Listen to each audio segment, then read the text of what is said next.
I don't know how many of you have access on a day-to-day basis to speak to the CEO or to speak to your board members, to get their perspective on how to best implement programs, what their expectations are of all of us, and how do you work most effectively? How do you lead change in an organization? Two unbelievably impressive resumes. Please join me in welcoming Richard and Greg Brown. Thank you. Mom would have loved that bio. I told you it'd be fun. And I'll really start with that question of, nature versus nurture, because I'd like to know what went on in the Brown house when you were growing up. It's unusual to have two brothers do this. There's 5 of us. Dick's the oldest, and I'm the baby. And our dad was a middle school math teacher and ran a part-time owner of a hardware store, and Mom stayed home. And I think that it was a home where the door was always open. We never locked our doors, right? And people would come. Till we got robbed one night. That's actually true, but for the most part, right? Everybody would come and go, and so a lot of conversation. Dad was a principled, tough, articulate disciplinarian. And Mom was the eternal optimist, so they were a good complement. But Dick is 13 and a half years older than I am. So my first memory of Dick really... And I know I don't look it. We'll come back to that. But I literally remember being at Ohio University in this gymnasium, whatever the field house is called, and my mom and dad said, "Psst, psst, psst, that's your brother," at the podium, and he was the valedictorian of Ohio University. That's the first memory I have of him. But he expected us to do our jobs, to do what we said we would do. Our father, had a nose for nonsense. Let me tell you, he could smell it out. And when he heard a story that he didn't think was true, he could nail it. Our mother was gregarious. She was affable. She was sagacious.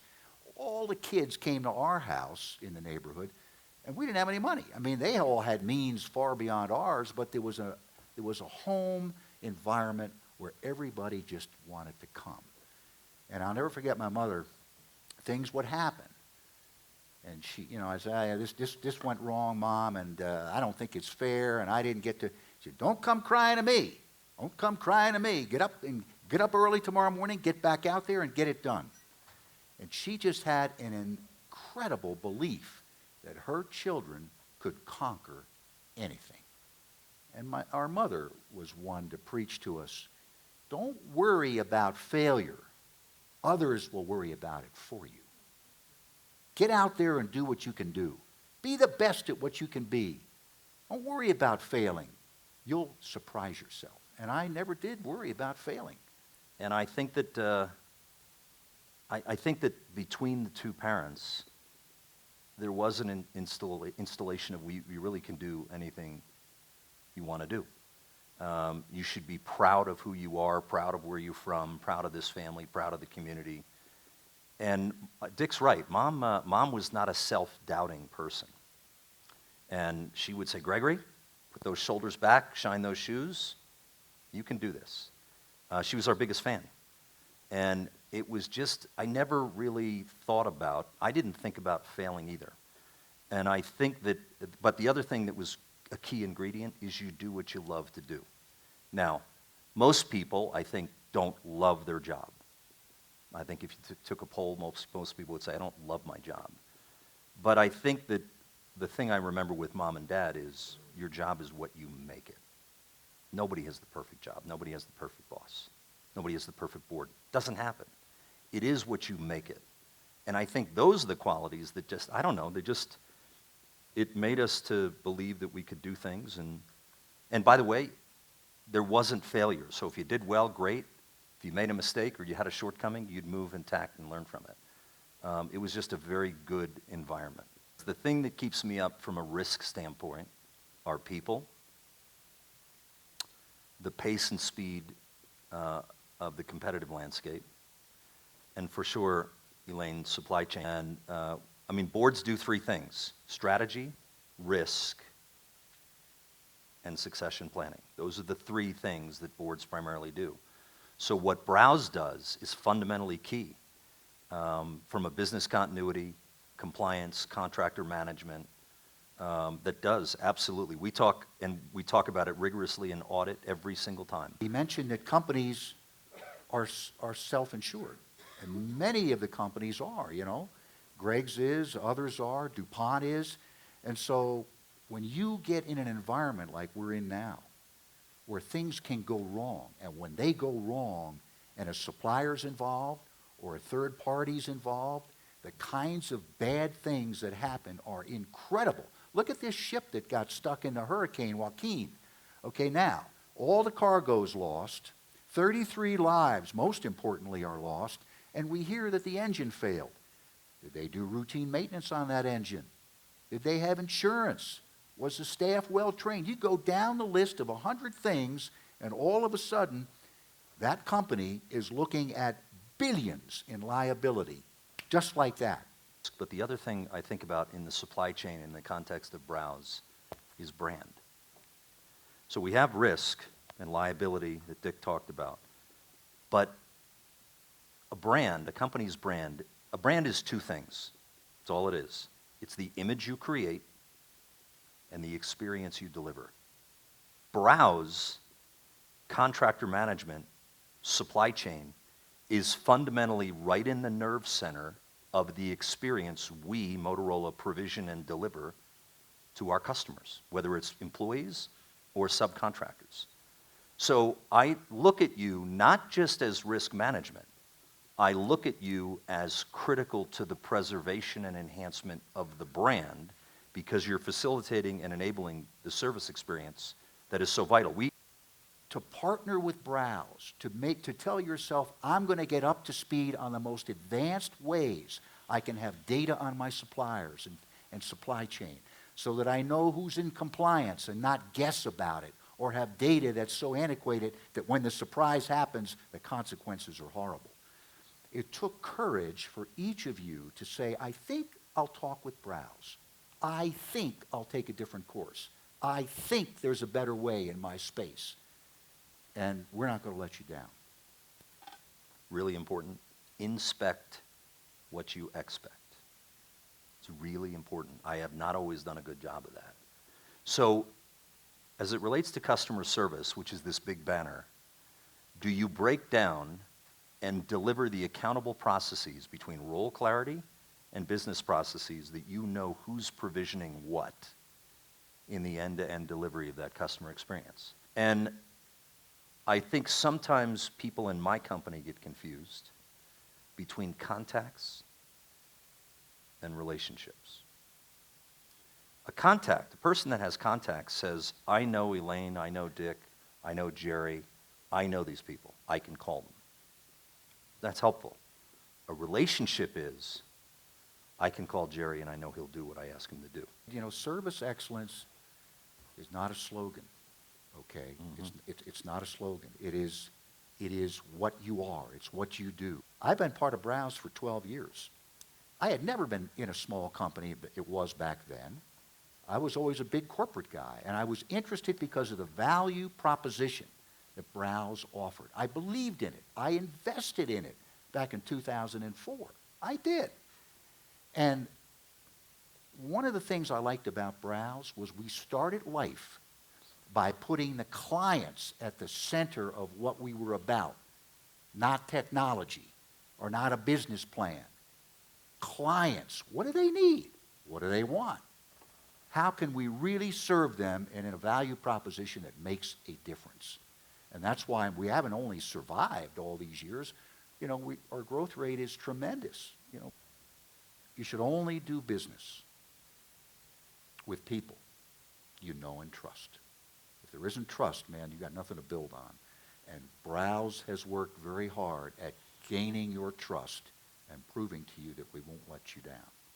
In my first 2 years in that company, I traveled, it's documented, 1 million miles, seeing clients, doing deals. 1 million miles in 24 months, if you do the math, is about once around the earth every 18 days for 2 straight years. I learned some things dealing in the international marketplace, and I didn't speak a foreign language. People the world over, I don't care what country I was in, people the world over are not a lot different than you. They also want to do a good job. They also have great talent. They also have an enormous sense of urgency. They're also smart. I learned to never underestimate any foreign land I was in. When you go internationally, all business is local too.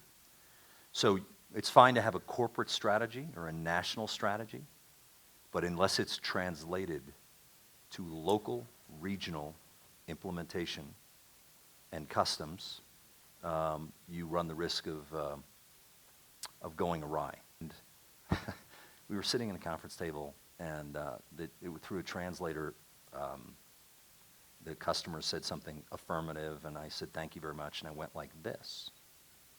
And the person next to me took my hand down, because in that country, that meant F you.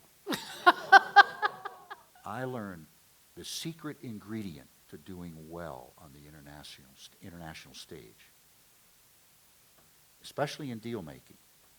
And it was that the most important ingredient in success after establishing trust is quite simply frequency of contact. It's not an easy job with a big enterprise to change it. You know about change because that's what you do. I kept hearing, I heard over and over again, especially in academia, people fear change. You know, people fear change. And I watched my people, and I worked with our leadership and executives, and I never found that to be true. Never. I never met people that feared change. What they feared was the unknown. And I will tell you, the one weapon you have, and if you use it well, it strikes at the heart of fear. It strikes at the heart of unknown, is communication. Effective, frequent, filterless communication. Help people understand where are you taking it and what is it going to mean. And you'll be halfway home, at least. Over-communicate, over-communicate, over-communicate. And, I would add, through multiple medium. Not just an email, not just a text, not just a blog, not just an email, not just face-to-face. Depending upon what you're doing and where, use the mix of various medium to over-communicate. When change is happening, people ask 2 questions. Why are we doing this? And what does it mean to me?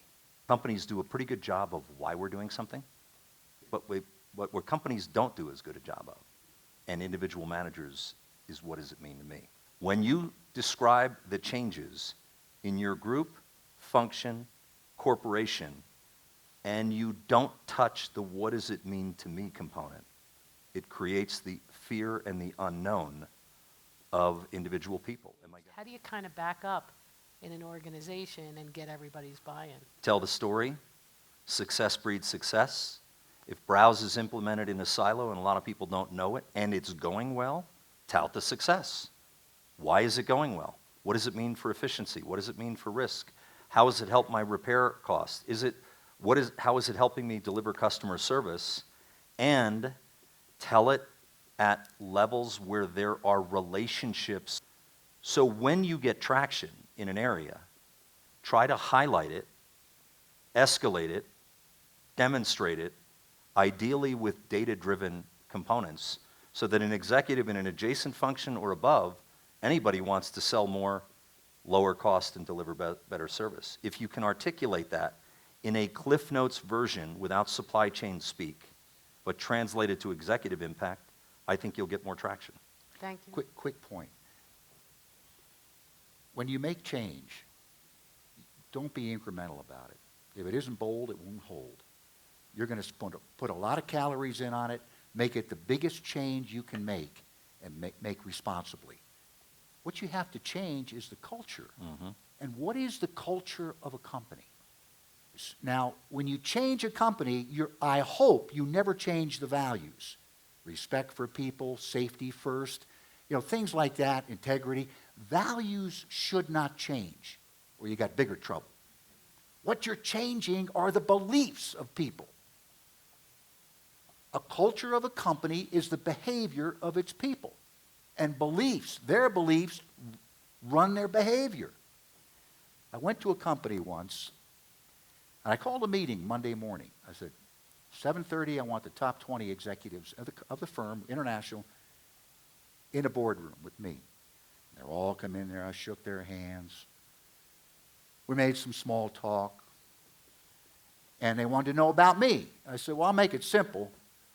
I believe in action and urgency. Only action changes a business, and if you're not fast, you're falling behind. In this marketplace, in this day and age, you got to have speed. Now, who around this table doesn't agree with that? Guess what? They all agree. And I said, smart people. I said, do you believe it? Not just agree, do you believe it? Oh, yeah, Dick, we do. I'm so glad to hear you say this. The other management didn't believe that. We're so happy. Action, urgency. You believe it? Yes, I do. Okay, good. I said, look, we got to get going. We've been in here over an hour. I want you to do me a favor. I want you to take a piece of paper when you leave here, and I want you to write down the 5 most important things I have to do to change this company as chairman and CEO, and put them in priority order. The things I have to do to make the thing change. And then I want you to write down the 5 things that you have to do in your job to change. You get it back to me no later than the end of the week. This is Monday morning. What do you think happened? 18 of the 20 turned it in Friday afternoon. The old saying, what you do speaks so loudly, I can't hear you talking. And not take for granted what people say, measure what they do. Culture is what you do and how you do it. So does the company, does your group reflect the culture that you say you want to be? You got to be the change you want to be and operationally institute it in how you run your groups. The biggest mistakes I've made is I've waited too long on people. I say there's 2 types of people, energy givers and energy takers. I mean, I'm a very simple person. I like clarity. Say, oh, Elaine's coming. Oh, good, Elaine. Good to see Elaine. Elaine, how you doing? How's business? Dick's coming. Oh, great, Dick. How are you? Jerry. Oh, Jerry. I'm going to go over here. You know who they are in your organization that are higher maintenance. I like people, you do the little quadrant, low maintenance, high impact. But when you have people, and I don't mean this to sound harsh, but when you have people in a fast-changing, globally interconnected economy, social media, data-driven, supply chain, lean manufacturing, all the things that are coming at all of you and all of us in real time, do you have the right people that takes you to the next level? And my phrase is on people, when you don't know, you know. How's Jerry? Jerry's good. How's Harry? Harry's good. Oh, we like Harry. Shirley. I don't know about Shirley. If you've known someone for a longer period of time and you still don't know, you know. You're going to find resistance and you're going to find conflict. It's normal in an enterprise. Don't let it fester. Don't. It gets worse, and you'll lose control of it the longer it goes unchallenged. And do it at the lowest level it can possibly be addressed at. The higher conflict resolution gets escalated, the more I viewed the situation as a failure. The challenges are when people are passive-aggressive or they pocket veto things and they don't agree. So one of the things that we've implemented, sounds very basic and simple in a meeting, is when decisions are made, I don't care if it's 3 people, 8 people, silence means agreement. If I could give you one thing to remember, silence means agreement. There's a meeting with 4 or 5 people. We're rolling out this new product. It's going to be online December 1st. This is what we're pricing at it. People go, oh, yeah, that's good, good. Well, oh, yep, pricing, yep. And then a week before, you hear, well, I don't think it's priced right, or I wouldn't roll it out there. I don't think the product's ready. Never heard that in the meeting. Silence means agreement. Don't break ranks, meet, and then say, you know, Elaine, the meeting we had at 10 o'clock, I didn't want to say anything in front of Harry, but I'm not sure we should do that. Now the monkey's on your back, or your back, or your back. And when you allow that, you fracture an organization. Silence means agreement. Dick went to school in Ohio, and the next brother, Bob, went to school in Ohio. And so it was logical that the third brother would go to Ohio. I stayed in Jersey. You're supposed to laugh a little bit.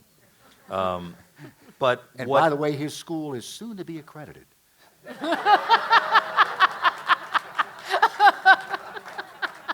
Nice going. That's great. That's very offensive that was the biggest laugh.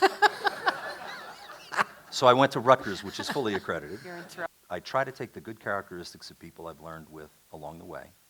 By the way, I also believe you'll learn more from a bad boss than you will from a good boss. In Milwaukee and then Chicago, who said, Brown, 80% the person, 20% the job. So sometimes we look for HR or finance or supply. Let's get the supply chain expert. Let's get the finance expert. Look at the athlete. Sorry to use a sports metaphor. Look at the strategic agility and the adaptability and the behaviors.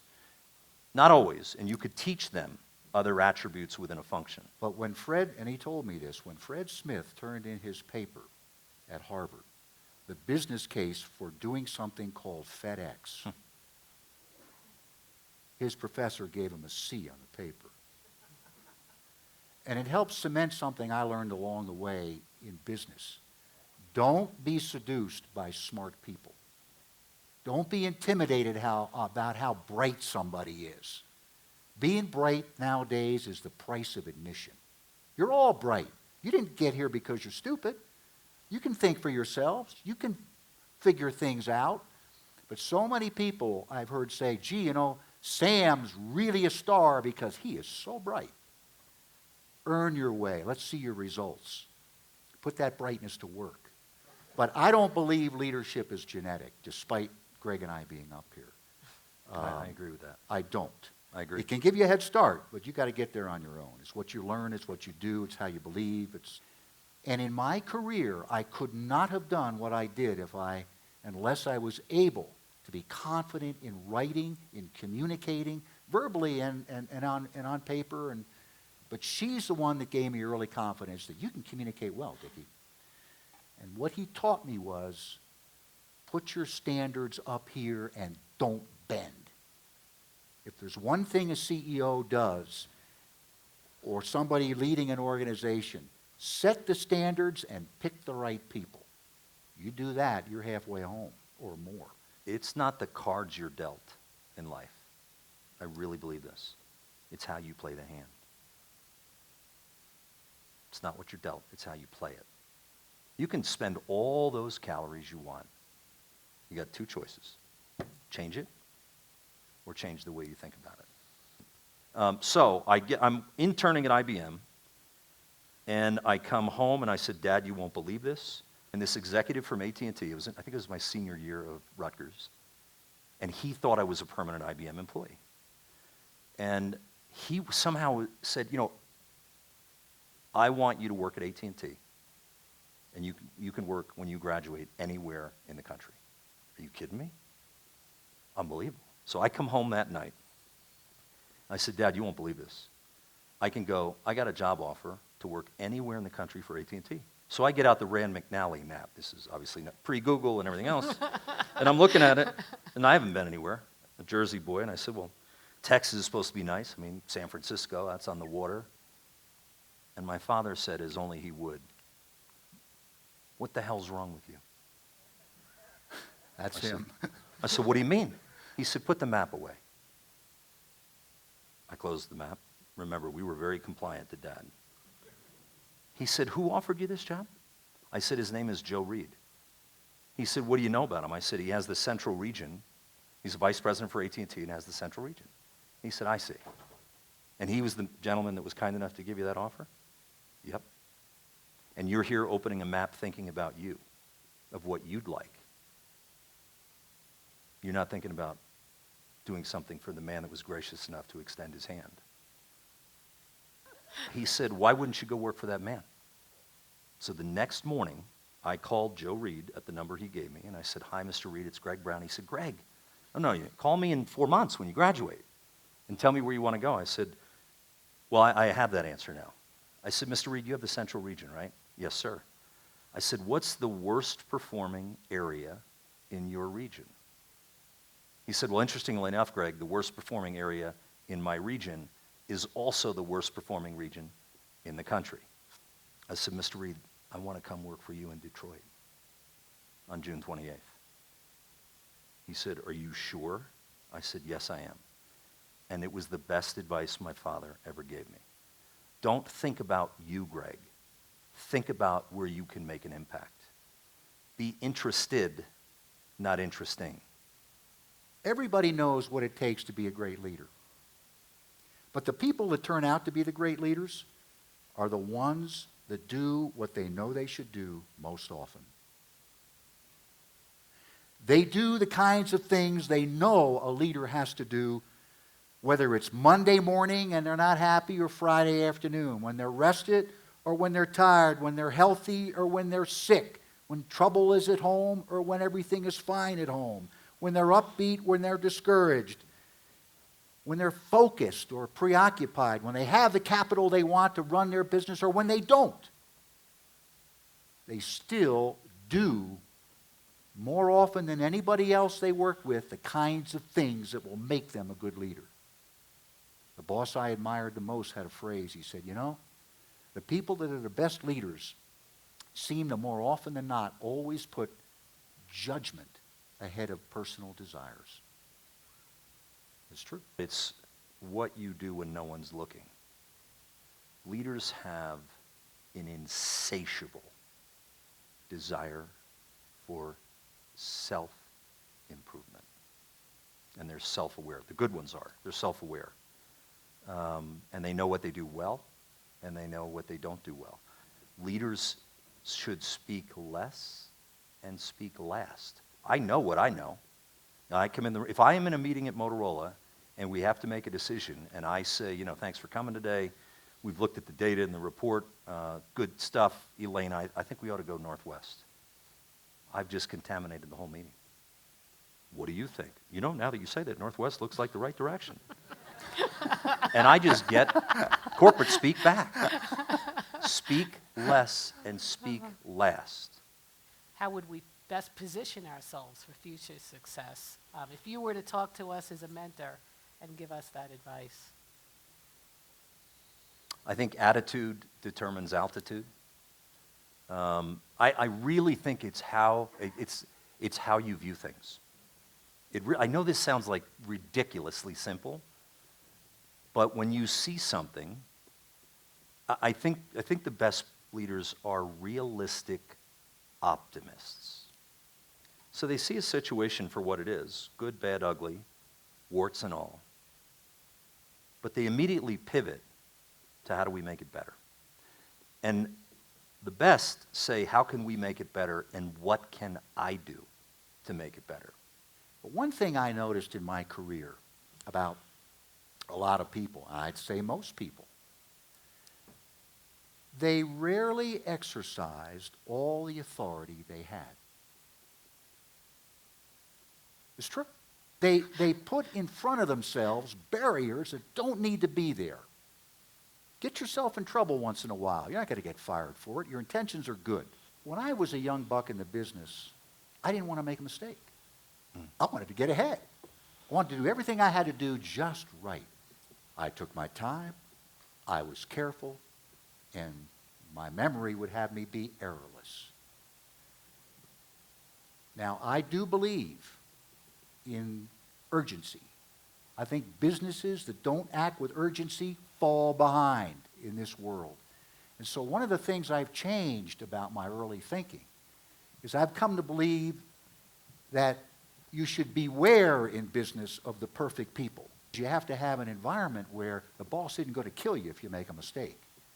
If you're earnest and trying and, okay, you flub one, you miss a call, okay, learn from it and move on. But I was too cautious in my early career. And as a CEO, I could never have changed businesses like I had to do if I was as perfect then as I was to start with. Does my team believe in me as the leader? They may not like the decisions I make, but do they trust me and believe in me?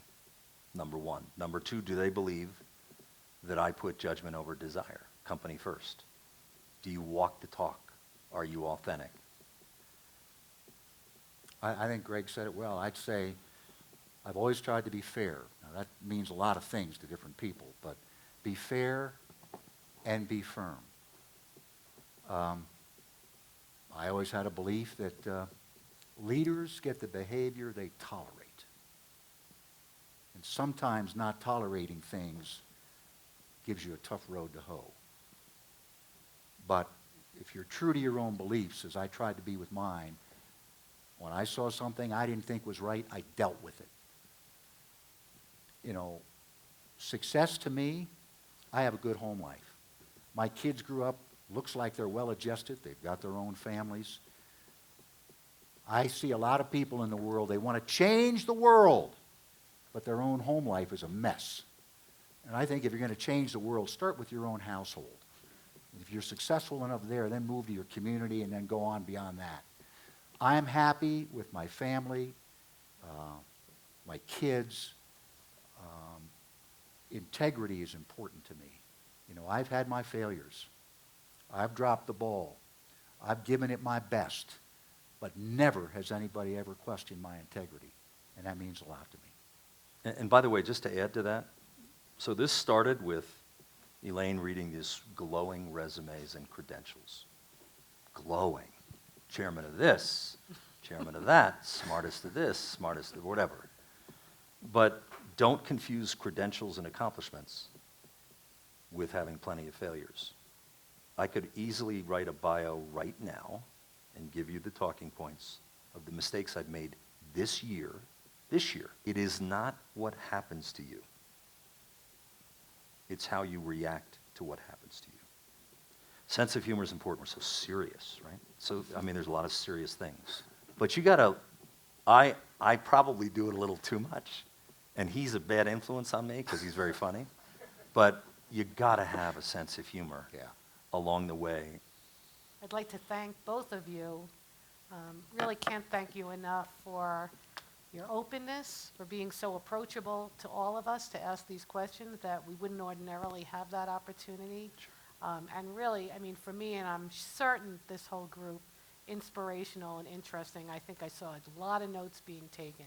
So I thank you both for taking the time and spending it with us. And I'll ask everyone to join me in thanking you. Thanks, Elaine.